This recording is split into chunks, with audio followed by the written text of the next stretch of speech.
Alhamdulillahi Rabbil Alamin wa bihi nasta'in ala umurid dunya waddin.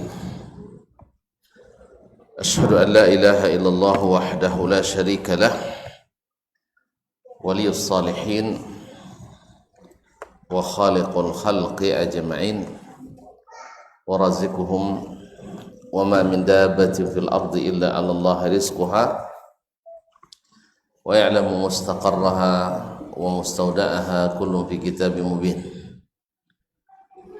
Wa asyhadu anna Muhammadan abduhu wa rasuluh sayyidul anbiya wa imamul mursalin sallallahu alaihi wa ala alihi tayyibin wa azwajihi tahirati ummahatil mu'minin wattabi'in lahum bi ihsan ila yaumiddin. Amma ba'du, fa usi nafsi wa iyyakum ayyuhal muslimun wa ayyatuhal muslimat bittaqwallahi azza wa jal rabbil ardi was samawat fa innahu qad fazal muttaqun. Ya ayyuhalladzina amanu taqullaha haqqa tuqatih wa la tamutunna illa wa antum muslimun. Bapak dan ibu-ibu, saudara-saudara dan saudari jemaah salat maghrib dan insyaallah isya di Masjid Abdullah ibn Mas'ud Simpang Timun Kampa, yang saya muliakan, yang saya hormati, yang saya cintai. Alhamdulillah, kita kembali diizinkan Allah SWT berada di majlis seperti ini. Mudah-mudahan menambah ilmu, menguatkan iman, serta menjadi amal saleh bagi kita. Oleh itu mari kita bersyukur kepadanya atas nikmat yang telah diberi dan dikaruniakannya. Salawat dan salam kepada baginda Nabi alaihi salatu wassalam, yang kita muliakan, yang kita ta'zim, yang kita belajar kepadanya agama ini, karena beliaulah yang telah diutus Allah menjelaskannya.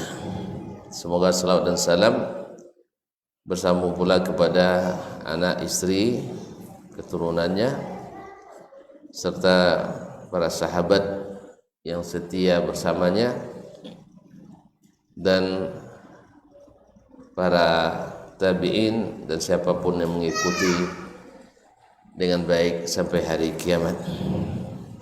Semoga kita termasuk di antaranya, amin. Kaum muslimin dan muslimat dirahmati Allah, kembali kita bersama belajar dari kitab Ushulul Iman fi Dhawil Kitabi wa Sunnah.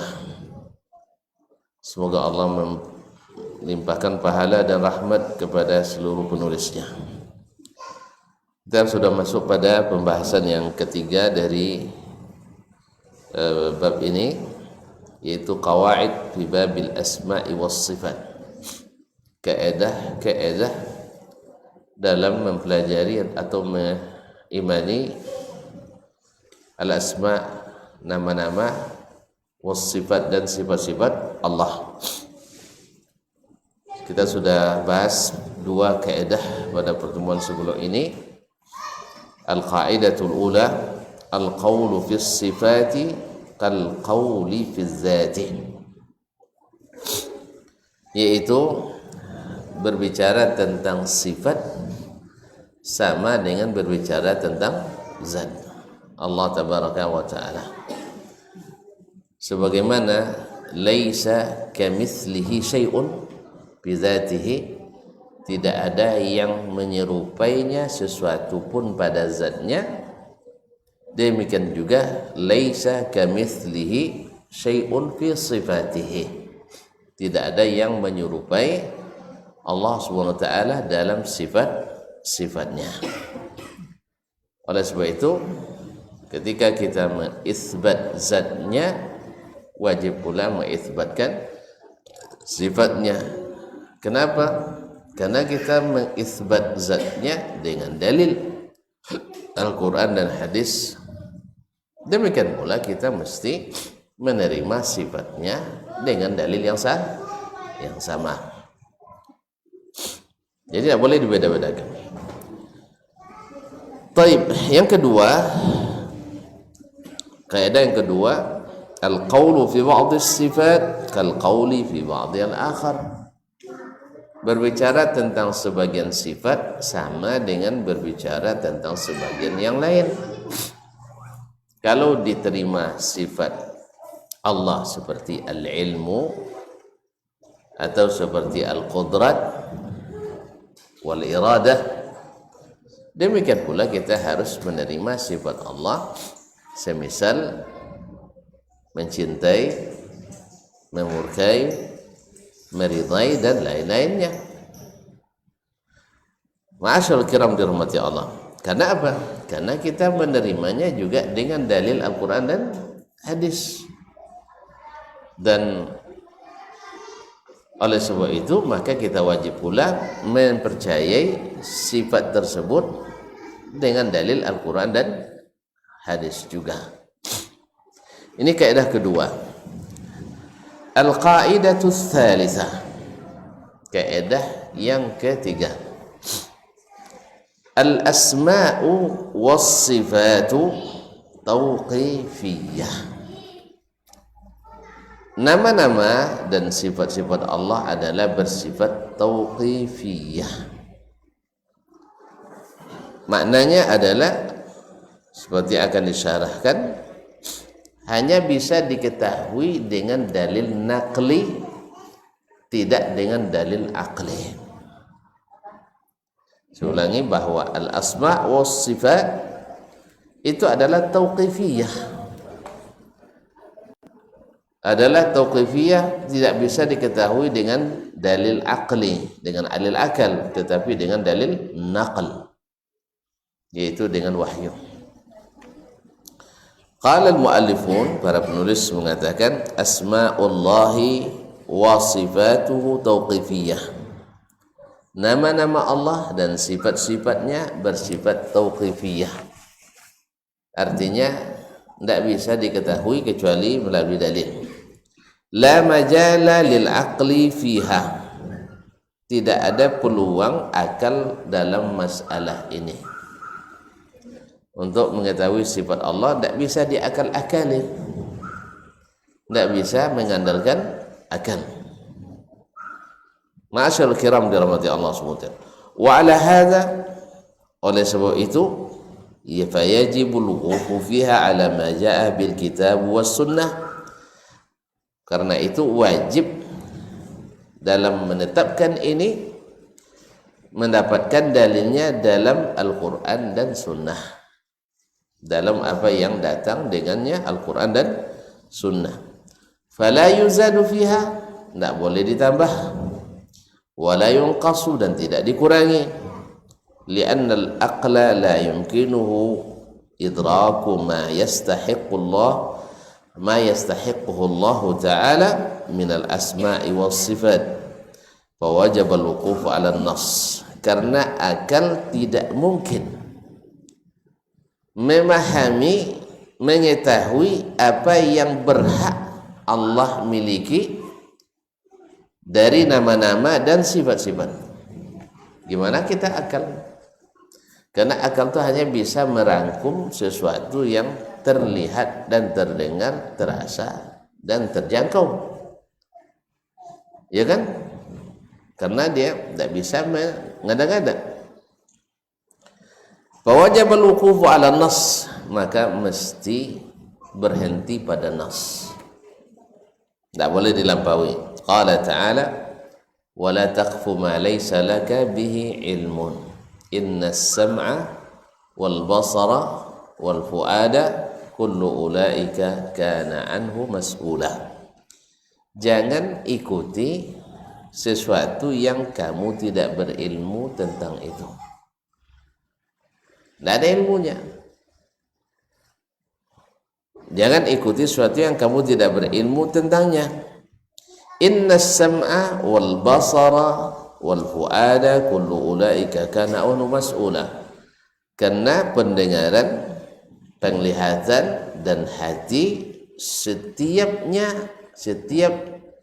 semuanya akan diminta pertanggungjawabannya. Ya, ma'asyiral kiram dirahmati Allah Subhanahu wa taala. Wa qad kana a'immatul Islam ala hadzal manhaj. Para imam kaum muslimin dari dulu manhajnya seperti ini. Dari dulu seperti ini.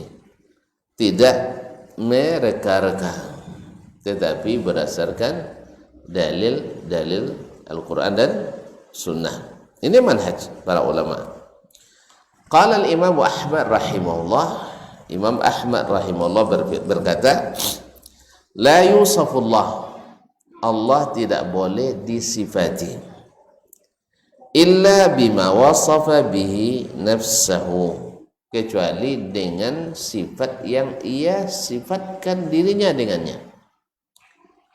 Awasafahu bihi rasuluhu, atau sifat yang disebutkan oleh Rasulnya sallallahu alaihi wasallam. La yutajawazul Quran wal hadis, tak boleh dilampaui Al-Quran dan hadis. Ma'asyarul kiram dirahmati Allah Subhanahu wa taala. Wa qarrara ba'du ahli ilmi, sebagian ulama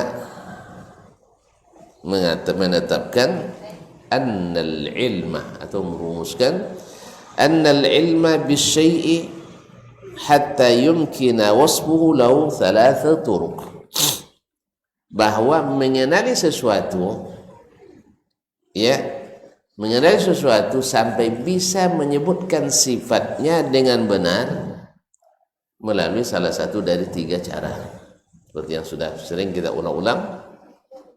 Yang pertama, imma ru'yatihi, ada kalanya dengan melihat langsung, au ru'yati ghairi mathilihi, atau melihat yang serupa dengannya, au wasafahu au wasfihi mimman ya'rifuhu, atau melalui sifat dari orang yang mengenalinya. Jadi salah satu dari 3 cara. Satu, melihatnya langsung. Kedua, melihat yang serupa dengannya, atau melalui berita orang yang mengenalinya. Jelas? Nah, kalau diterapkan ini, melihat langsung tidak mungkin di dunia ini. Mendengar yang kedua, yang serupa dengan juga tidak ada. Seluruh umat Islam dengan segala golongannya sepakat, laisa kamitslihi syai'un, tidak ada yang serupa dengannya. Nah, tidak ada jalan lagi kecuali melalui berita yang benar dari orang yang mengenalinya, Wa ilmuna bi rabbina wa asmatihi wa sifatihi mahsurun fi tariqits tsalits. Ilmu kita tentang Rabb kita, tentang Tuhan kita, wa asma'ihi, dan nama-namanya, wa sifatihi, dan sifat-sifatnya, mahsurun fit tariqits tsalits, hanya bisa melalui jalan yang ketiga. Sumber ilmu kita tentang Allah dan Allah, nama-namanya dan sifat-sifatnya, tak bisa dengan melihat langsung, tak bisa melihat yang semisalnya, tetapi melalui berita yang disampaikan. Wa huwa wasfuhu mimman ya'rifuhu, yaitu sifat yang diberitahukan oleh yang mengenalinya. Walaysa ahadun a'lamu billahi minallah, walaysa ahadun a'lama billahi minallah, thumma rusulihi alaihi wassalatu wassalam allazina uhiya ilaihim au auha ilaihim wa allamahum fawajaba luzumu tariqil wahyi fi asma'illahi wa sifatihi. Dan tidak ada seorang pun yang lebih mengenali Allah daripada Allah sendiri. Thumma rusulihi, kemudian para rasulnya, allazina auha ilaihim, yang Allah wahyukan kepada mereka, wa 'allamahum, dan Allah sendiri yang mengajari mereka. Wajaba luzumu tariqil wahyi, oleh sebab itu wajib hukumnya konsisten dengan jalan wahyu, fi asma'illah, dalam menyebut nama-nama Allah, wa sifatihi, dan sifat-sifatnya.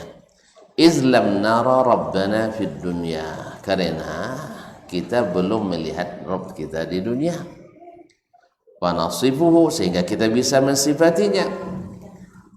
Wa laysa lahum mathilun min khalqihi fa yusafu biwasfi, dan tidak pula ada yang semisalnya sehingga kita bisa mengkomparasikannya, menyebut sifatnya dengan sifat yang serupa dengan itu. Ta'ala Rabbuna wa taqaddas, maha tinggi dan maha suci Rabb kita.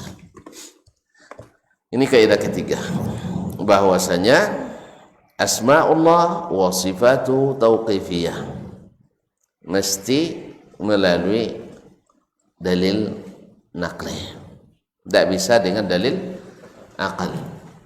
Apa sebab? Sebab tadi sudah kita katakan, kalau kita ikuti tanpa dalil berarti mengada-ngada, mengikuti tanpa ilmu, Oleh sebab itu wajib hukumnya menggunakan dalil naqli dalam masalah ini. Sebab tidak ada jalan mengenal Allah kecuali, atau mengenal sesuatu dengan benar, kecuali melalui salah satu dari tiga cara: melihat langsung, melihat yang semisalnya, atau melihat yang semisalnya, atau melalui berita dari yang mengenalinya.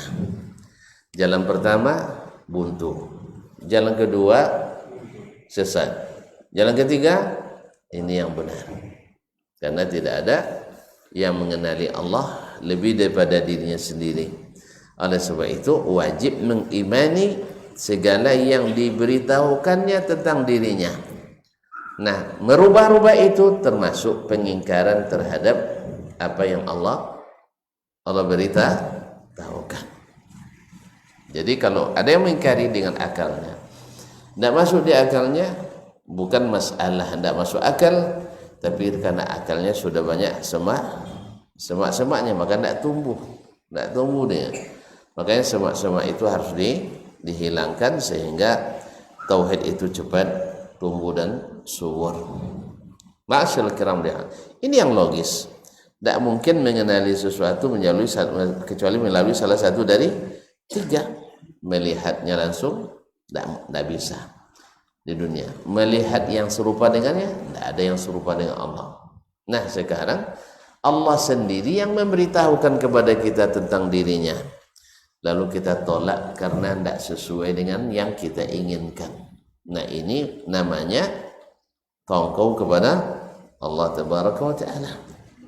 Ya, artinya kita mengingkari apa yang Allah beritahukan. Alasannya apa? Hanya karena tak sesuai dengan pemikiran kita. Jelas?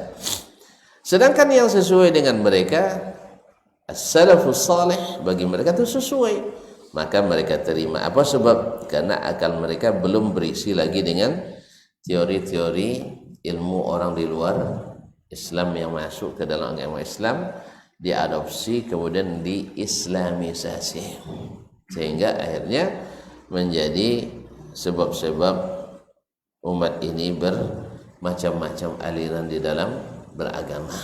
Kalau dulu mereka dengan Al-Quran dan Sunnah Nabi Sallallahu Alaihi Wasallam, karena dalam bab akidah ini tidak berlaku qiyas.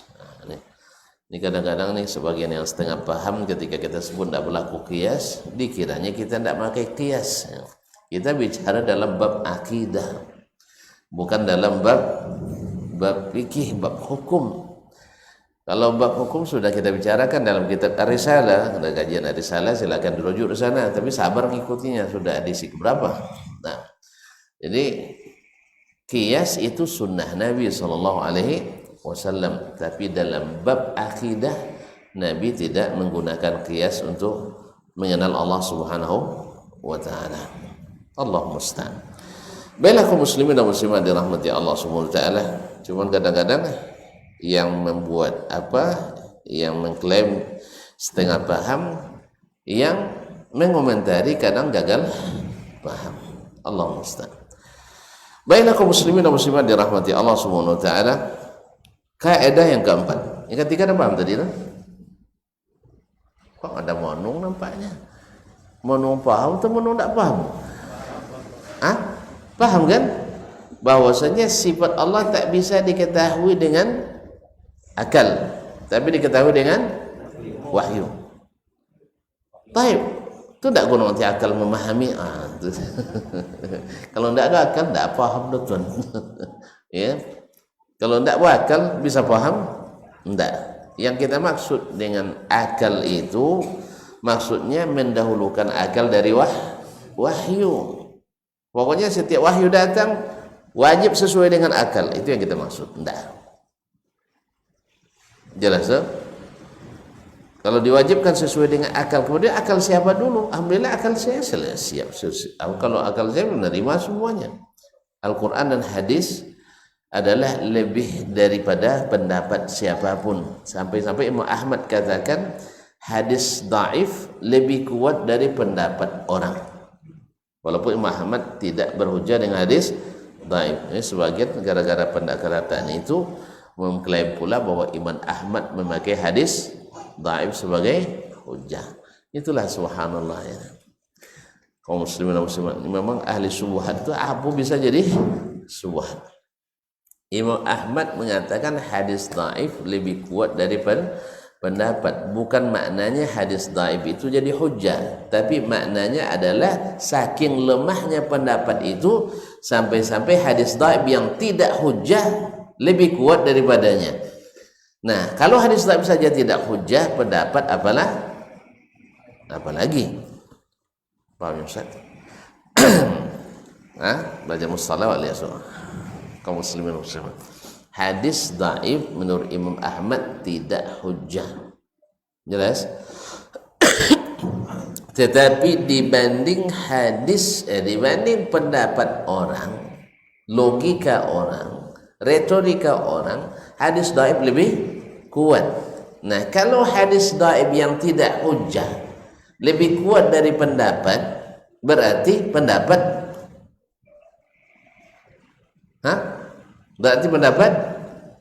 lebih tidak hujjah lagi dalam masalah ini. Jelasnya, alhamdulillah. Bukan maknanya Imam Ahmad menjadikan hadis dhaif sebagai dalil. Tidak. Makanya khususnya dalam masalah asma wa sifat tidak akal yang dikedepankan, tapi adalah wahyu.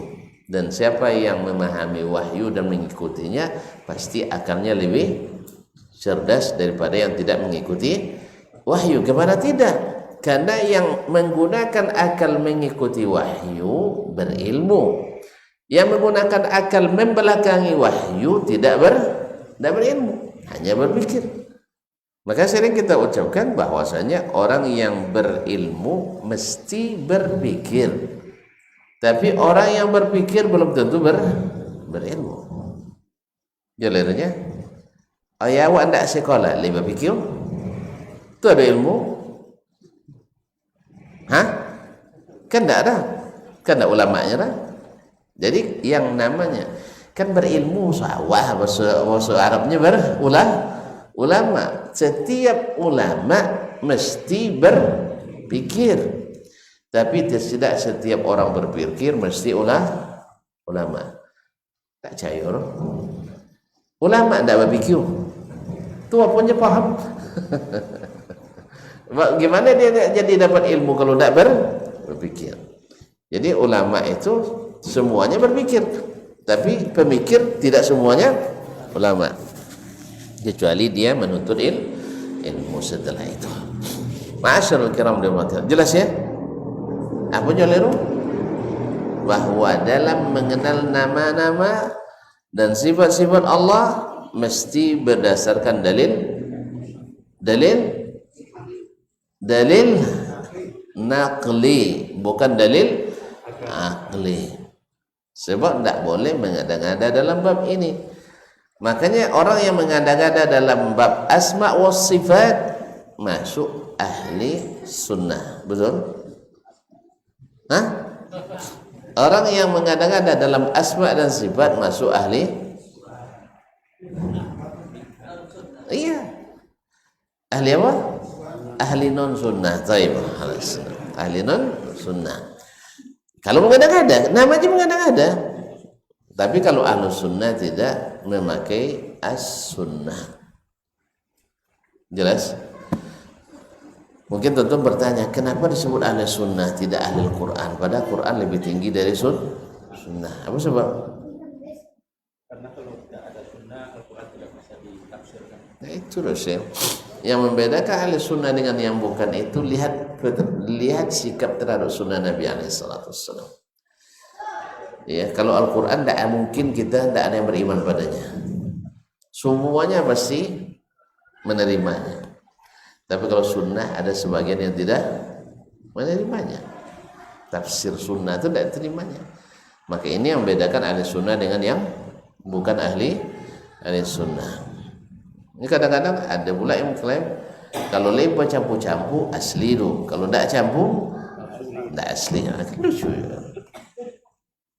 Dia potong cerita ketika beli apa nomor beli yogurt kan, ada yogurt original, ada yogurt dengan rasa pineapple, ada dengan rasa kars tahu ciri, strawberry, ada dengan rasa mangga, ada rasa mana nak asli, nak bercampur tu nak tak bercampur, kerana tak tentu deh. Dan lah yang saya tahu yang original tu, yang asli tu yang tidak bercampur. Kalau campur-campur, tak asli. Tapi sekini lah ada definisi baru gitu. Kalau bercampur je non sunnah, nama sunnah asli. Kalau murni saja tidak asli. Nah, agak payah kadang kalau sudah cara berpikir sudah rusak atau sudah keliru, maka natijah berpikirnya juga keliru. Muqaddimah surah, muqaddimah kubronya keliru, hasil natijahnya, konklusinya keliru. Taib al-qaidatur rabi'ah. Kalau dah paham yang ketiga, masuk ke yang empat. Nah, bahwa al-qaidatur rabi'ah asma'ullahi kulluha husna. Nama-nama Allah itu semuanya adalah husna, indah, baik. Semuanya adalah husna, paling baik. Asma'ullahi kulluha husna ay balighatun fil husni ghayatahu.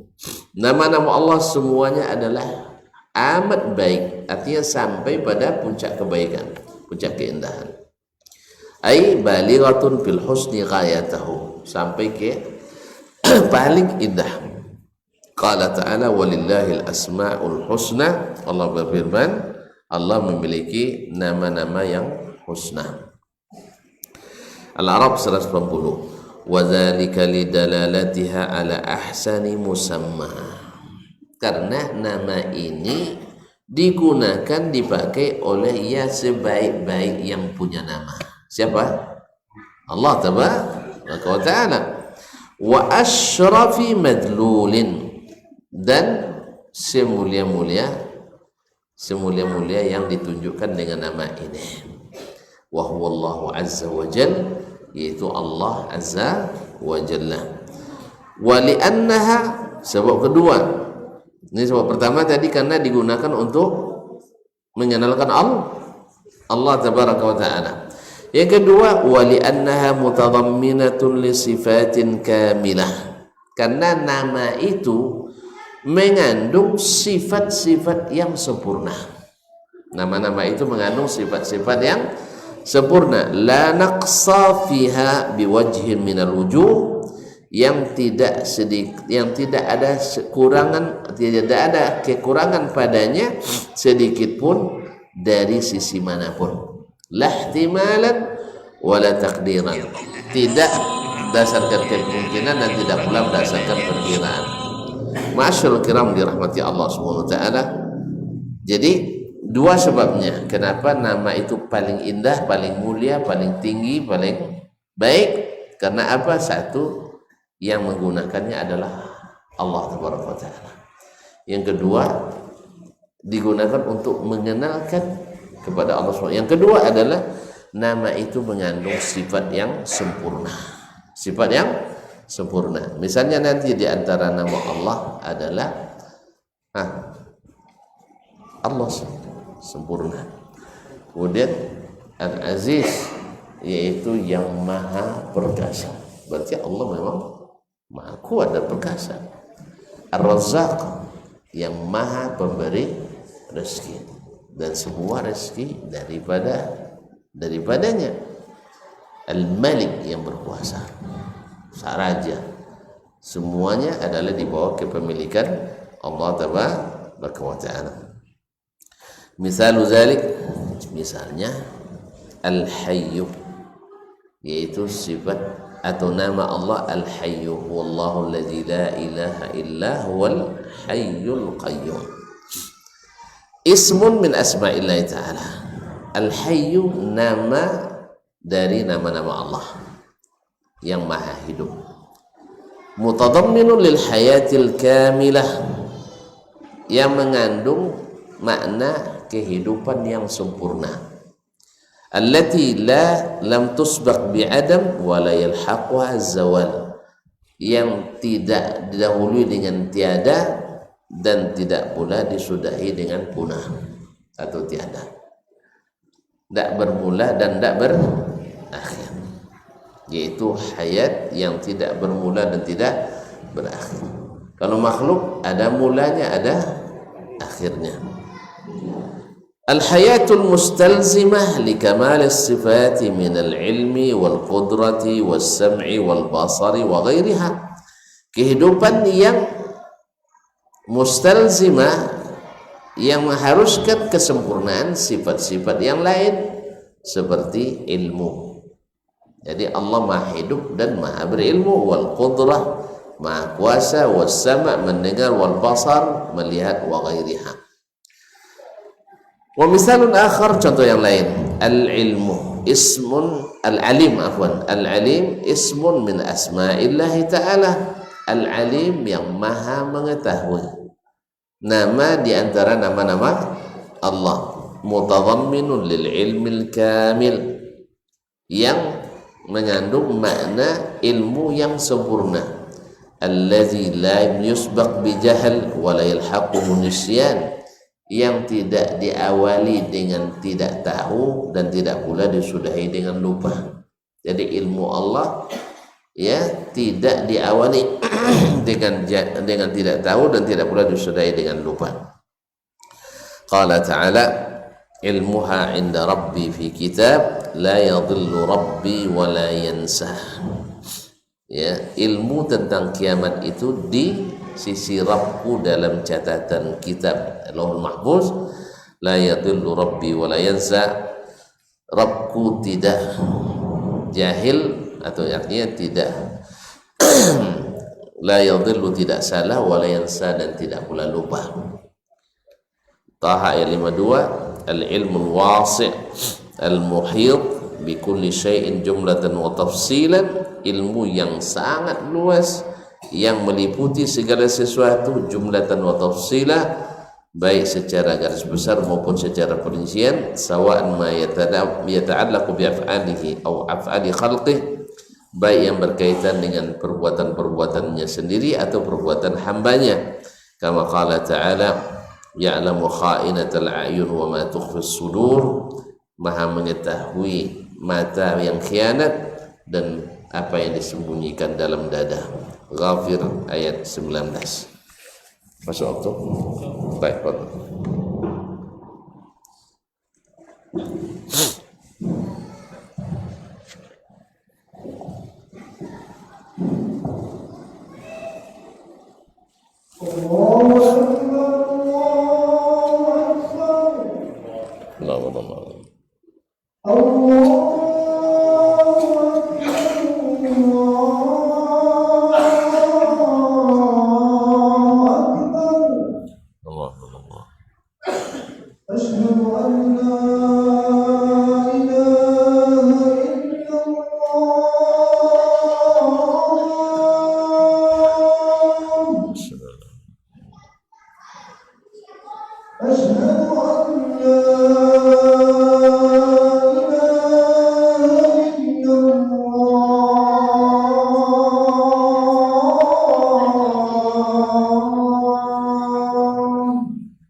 La haula wala quwwata.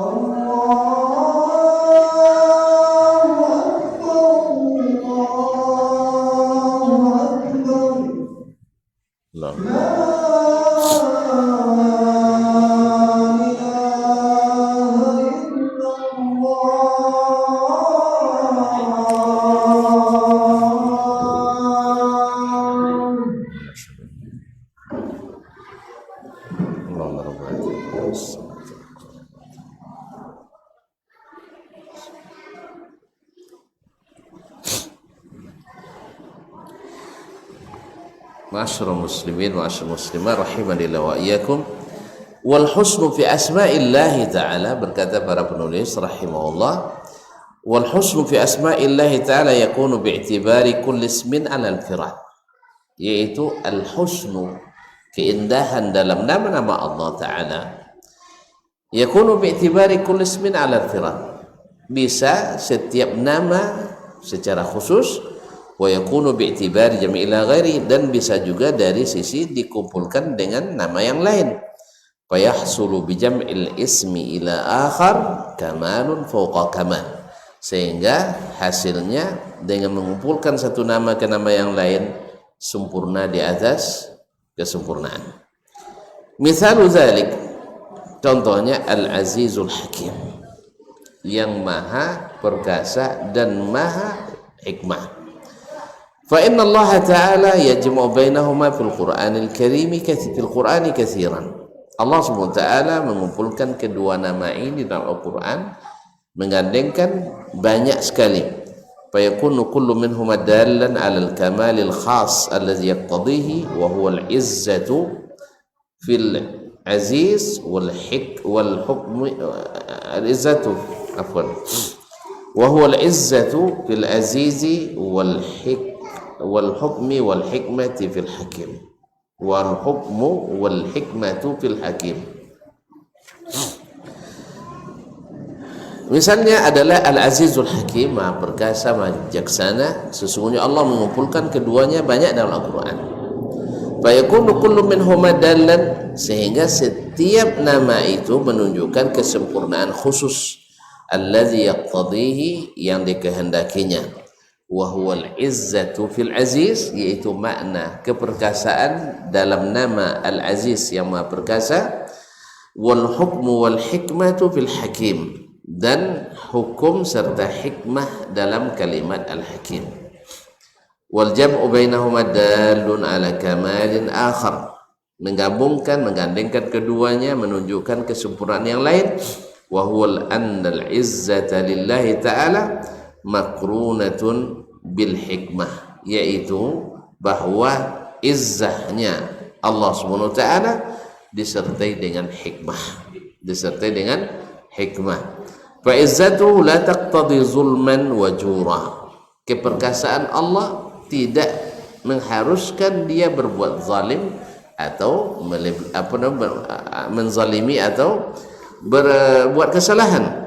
Kama yakunu min ba'di a'izza'i lil makhluqin, seperti yang terjadi pada sebagian orang yang perkasa dan berkuasa di kalangan makhluk. Fa inna ba'dahum qad ta'khudhuhu al-izzatu bil itsm, karena sebagian dari makhluk kadang-kadang karena keperkasaan yang dia miliki, dia tetap bertahan dengan dosa. Fa yadhlim wa yajur, menzalimi dan mendurhakai. Wa kadzalika hukmuhu ta'ala wa hikmatu maqurunan, demikian pula hukum Allah dan hikmahnya bergandengan, bil izzil kamil, dengan keperkasaan yang sempurna, bi khilafi hukmil makhluk, berbeda dengan hukumnya makhluk, wa hikmati, dan hikmahnya, fa innahuma ya'tarihuma dzul, karena pada makhluk bisa saja diselang-selingi oleh kehinaan. Mungkin di sini izzah, tapi di sana dihinakan. Wallahu ta'ala alam. وفي ختام هذا الباب نشير إلى جملة من الفوائد والثمرات التي يجنيها المسلم بتحقيقه لهذا الأصل العظيم وهو الإيمان بالله وحده لا شريك له في ربوبيته وألوهيته وأسمائه وصفاته. Dan untuk menutup bab ini, itu bab al-iman pada asma dan sifat Allah Subhanahu wa ta'ala, maka kita isyaratkan kepada beberapa pelajaran dan buah yang dapat dipetik oleh seorang muslim dengan merealisasikan landasan besar ini, wa huwal imanu billah, yaitu iman kepada Allah wahdahu, satunya, la syarikalah, tidak ada sekutu baginya, fi rububiyatihi, pada rububiyahnya, wa uluhiyati, dan uluhiyahnya, wa asma'ihi wa sifatihi, dan pada asma' dan sifatnya. Famin dzalik, diantaranya adalah yang sebagai berikut. InsyaAllah ini kita akhirkan pada pertemuan pekan hadapan insyaAllah ta'ala. Ma'asyul kiram rahmati, kalau ada pertanyaan dipersilakan.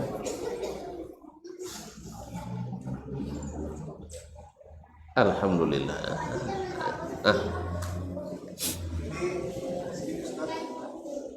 Kalau kami ketika pulang kampung begitu kan, ya, kebetulan saya orang Medan, pulang kampung ke Medan. Jadi di Medan menjumpai warga ataupun teman-teman dulu yang ketika di masjid amalan masih seperti itu. Jadi ketika kami disuruh imam, sesuai dengan kapasitas saya sendiri kan begitu kan, saya melihat apa yang saya amalkan itu sepertinya belum masuk dalam ranah tauhid kan, seperti zikir jemaah. Saya zikir jemaah, karena niat saya untuk mengajarkan orang-orang yang kawan-kawan yang bodoh, yang belum enggak, bukan bodoh, yang belum tahu. Antum jangan bodoh-bodohin orang. Enggak ada Islam yang bodoh, semuanya orang pinter-pinter. Cuma kadang belum tahu aja. Nah. Jadi itulah Ustaz. Jadi kalau kita pulang kampung dengan sangat terpaksa dan dengan niat kita untuk mengajarkan kepada teman-teman yang belum tahu, kita melakukan zikir berjamaah dengan saya pimpin, karena saya teman-teman ini sebagai imamnya. Masya Allah. Jadi ini apakah sudah termasuk dalam ranah tauhid? Apakah dia dihukumi syirik atau bagaimana? Baik, antum seperti Imam Syafi'i nampaknya. Nah, berzikir bersama atau berdoa bersama itu bukan masuk dalam ranah tauhid, itu hanya amaliyah ibadah yang sebagian khususnya zikir dengan suara keras, bukan zikir bersama sebenarnya.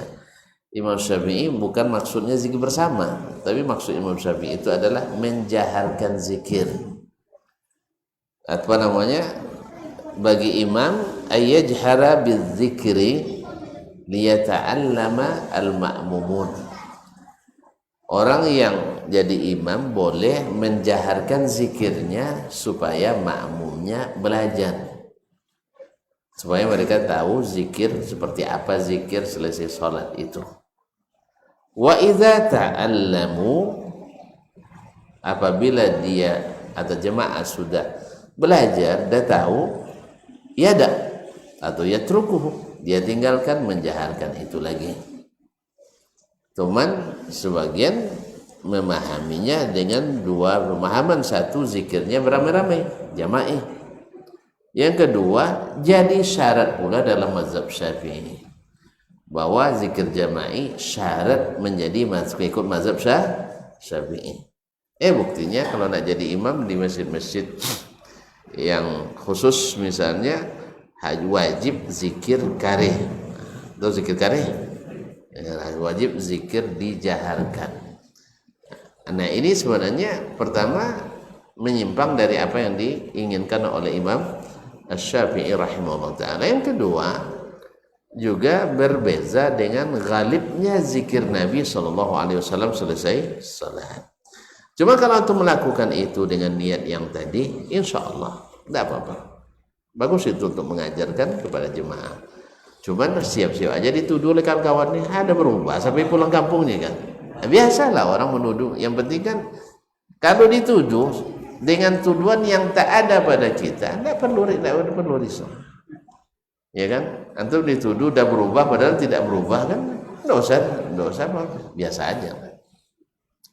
Tapi kalau dituduh antum sesuatu yang memang antum lakukan memang sudah berubah, memang itu iyalah risau antum. Tapi kalau enggak usah dirisaukan. Ya karena orang pada umumnya komentar tuh rata-rata kan enggak tahu. Orang kan enggak tahu ketika misalnya ada komentar si fulan begini. Ya, yang lain karena merasa sepaham dengan yang membuat itu, dikomentarinya sesuai dengan yang dipahami oleh kawannya tadi. Yang mengomentari tidak tahu sebenarnya siapa yang komentarinya. Ya salah. Jadi tidak usah risau di masalah itu. Jelas? Jadi antum menerapkan apa yang dikatakan oleh Imam Asy-Syafi'i rahimahullah taala, kalau tujuannya mengajar jemaah, mengajarkan santri-santri kita, lalu dikeraskan suaranya sampai mereka hafal, sampai mereka belajar. Mudah-mudahan itu bagian daripada cara mentaklim. Karena Nabi SAW juga pernah menguatkan membaca kadang dalam sholatnya untuk supaya didengar apa yang dibaca, sebagian dibaca oleh Nabi SAW. Bahkan Nabi sengaja sholat di atas mimbar supaya dilihat oleh sahabat. Tapi apakah setiap hari dia sholat di atas mimbar? Kan tidak. Kan tidak ada. Begitu juga jangan tiap hari nanti kita zikir beramai-ramai. Sama dalam praktek misalnya sholat tahajud untuk anak-anak kuliah kita atau anak sekolah kita, santri, ia dilakukan berkala, tidak setiap hari dan setiap malam. Karena Nabi tidak seperti itu kecuali sholat tarawih. Dan lupa tarawih sebentar lagi. Nah, jelas? Alhamdulillah. Baik. Ada lagi? Nah. Apakah bahasa Arab di masa dulu dengan bahasa Arab yang sekarang itu berbeda sehingga terjadi penyimpangan bahasa pemahamannya, penyimpangan pemahaman? Apakah bahasa Arab di zaman Nabi sama dengan sekarang? Apakah berbeda? Maksudnya bahasa Arab uang Simpang Timun. Kalau bahasa Arab Simpang Timun memang bebezo aja sama Nabi SAW. Bahasa Arab yang fusha itu, ya yang fusha ya, yang bahasa fasihnya, bukan bahasa pasarnya, bukan bahasa gaulnya, bukan bahasa yang sudah terkontaminasi oleh bahasa-bahasa di luar bahasa Arab. Saya katakan ini mazhab saya, terserah. Bahasa yang terkontaminasi. Orang menyebutnya pengayaan bahasa, saya tidak, kontaminasi menurut saya. Sehingga bahasa asli itu hilang. Gara-gara kita campur-campur dengan bahasa asing. Nah, ala kulihan, ini mazhab saya. Antum terserah mazhabnya, saya tidak paksa. Ya, sebagian mazhab bahwa itu memperkaya bahasa. Nah, bahasa aslinya yang masih dipakai dalam kitab-kitab ulama sampai hari ini sama dengan bahasa Al-Quran Karim. Cuman walaupun bahasa Al-Quran itu tinggi, tapi tetap bisa dipahami oleh orang-orang biasa. Buktinya ketika ada seorang imam salat, di belakangnya ada orang Badui, orang kampung, orang pedalaman. Imam salah membaca ayat, dia tidak hafal ayat itu, dia tidak hafal, cuman salah membaca ayat, dia langsung bilang subhanallah. Dia ayat misalnya was-sariqu was-sariqatu faqta'u aydiyahuma jazaa'an bima kasaba nakalan minallah wallahu, apa sambungnya? Wallahu azizul hakim, seperti nama tadi. Nah, lalu imam bacanya salah, dibacanya wallahu ghafurur rahim. Orang Badui ini kan asli bahasanya, lalu dia bilang subhanallah. Di mana dia tahu? Tidak matching bahasanya. Tahu matching? Tidak sesuai lah, tidak sinkron antara awal dengan akhir. Padahal dia bukan hafiz Quran, tidak. Dia bilang subhanallah, diulang lagi sama imam subhanallah. Nak perbaiki tidak tahu dia apa. Jelas? Jadi tidak sinkron bahasanya katanya. Coba antum sendiri coba amati bahasanya. Pencuri laki-laki, pencuri perempuan, potong tangan keduanya, ya, sebagai balasan hukuman atas apa yang dilakukannya. Wa kalam min Allah, peringatan dari Allah kepada yang lain, jangan buat seperti ini. Habis itu ujungnya wallahu ghafurur rahim, Allah Maha Pengampun, Maha Penyayang, tidak masuk. Kalau sudah dimampunkan, disayangi, tidak perlu lagi dipotong. Jelas? Dia paham dia, walaupun tidak hafiz Quran. Lalu imam setelah dia bilang subhanallah berulang-ulang, baru dia ingat wallahu azizun hakim. Diam dia. Ini pas dia. Jelas? Jadi bahasa Arab itu yang asli itu, makanya kaum muslimin dan muslimat, ya, sebagian dikiranya kalau langsung baca Quran hadis langsung paham, berarti mujtahid kita. Ini mungkin karena lupa sejarah sirah Nabi, ya, keadaan sahabat masa itu, atau memang sengaja sudah terpengaruhi oleh subuhat bahwa kalau baca Quran langsung tuh jadi mujtahid langsung. Siapa bilang? Sahabat dulu tidak semuanya ulama, tapi mereka boleh oleh Nabi memahami Al-Quran dan hadis langsung. Kalau antum punya alat bahasa Arab, tidak tunggu mujtahid dulu baru belajar langsung ke Al-Quran. Yang kedua, tidak mungkin orang belajar Al-Quran hari ini baca sendiri, kan tidak mungkin. Mesti belajar dengan ulama, masih ngaji. Nah, kita bicara tentang masalahnya, boleh bisa paham, bisa. Cuman semua paham? Tidak mungkin semua. Ada ayat-ayat yang memerlukan kita, seperti kata Ibnu Abbas radhiyallahu ta'ala anhuma, ada sebagian ayat yang tidak diketahui kecuali oleh para ulama. Nah, ketika kita katakan bahwa boleh belajar kepada Al-Quran hadis secara langsung, tinggal ulama, bukan pula nanti tidak ada yang hadir kajian kayak gini nih. Bukan itu maksudnya. Makanya dipahami jangan setengah-setengah. Jadi dipahami jangan setengah paham. Kalau setengah paham itu kadang berbahaya, jadi gagal paham kadang. Nah, Allah musta'an. Nah, jelas ya. Jadi bahasa Arab dengan bahasa Al-Quran asli sama. Cuman karena Al-Quran itu Allah yang turunkan, kalamullah, tidak bisa ditiru oleh orang Arab sekalipun bahasanya sama. Itu kan mukjizat. Nah,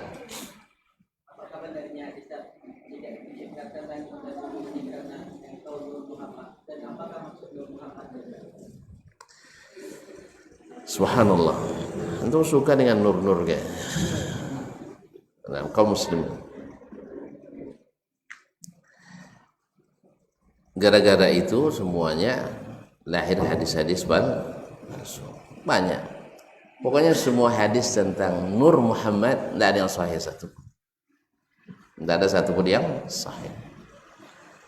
Cuman lucunya sebagian kita dalam bab akidah, hadis walaupun sahih tapi ahad tak dipakai hujjah.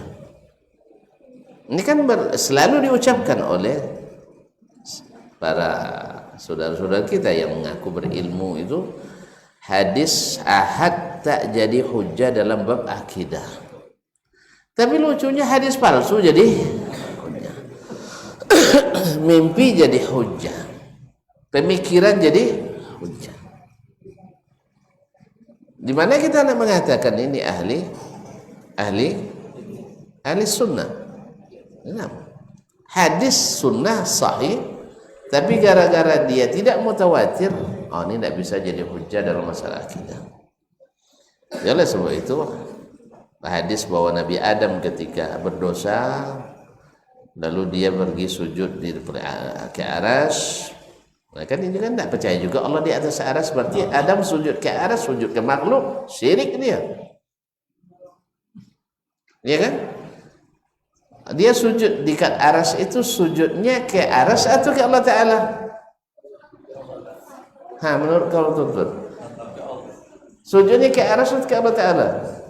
Ke Allah Ta'ala. Makanya sujudnya ke Allah Ta'ala yang di atas aras. Nabi besok hari kiamat juga sujud di aras. Sujud ke aras itu ke Allah Ta'ala. Allah Ta'ala. Sujud ke makhluk tak boleh. Ma'asyiral kiram dirahmati Allah SWT. Jadi, nah hadis ini hadis palsu jadi hujjah dalam akidah. Nah, nanti sebentar lagi nih kalau pas bulan Rajab ini kan akan keluar lagi hadis-hadis palsu dalam masalah akidah. Tapi nyaman memakainya. Tapi katanya hadis sahih, Allah turun ke langit pertama. Oh ini hadis ahad. Walaupun diriwayatkan oleh Bukhari dan Muslim, tidak masuk bab akidah. Sebab tidak mutawatir. Disodorkan hadis mutawatir nanti, oh enggak. Ya, subutnya qat'i tapi maknanya zanni. Intinya meyakini sesuatu yang didiktekan oleh akal, bukan seperti yang diberitakan oleh nakal. Itu aja masalahnya. Jadi terjadi kontradiktif yang nyata ketika bicara tentang akidah. Tidak boleh pakai hadis ahad, tapi hadis palsu sering dipakai. Ya Muhammad, kalau bukan karenamu aku tidak ciptakan planet-planet ini. Dan masih banyak. Ya, jadi hadis tentang Nur Muhammad tak satu pun yang sahih. Wallahu ta'ala alam. Jelas ya? Alhamdulillah. Terima kasih dan mohon maaf. Wallahu ta'ala alam. Wassallallahu ala nabiyyina Muhammad wa sallam. Wa subhanakallah bihamdik. Asyhadu an la ilaha illa anta astaghfiruka wa atubu ilaik. Wassalamualaikum warahmatullahi wabarakatuh.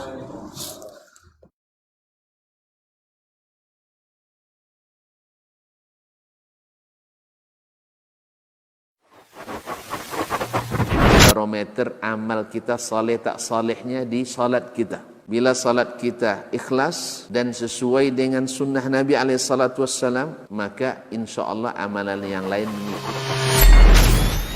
Ini aktivitas ini membantu saya di akhirat atau akan menyulitkan saya di akhirat.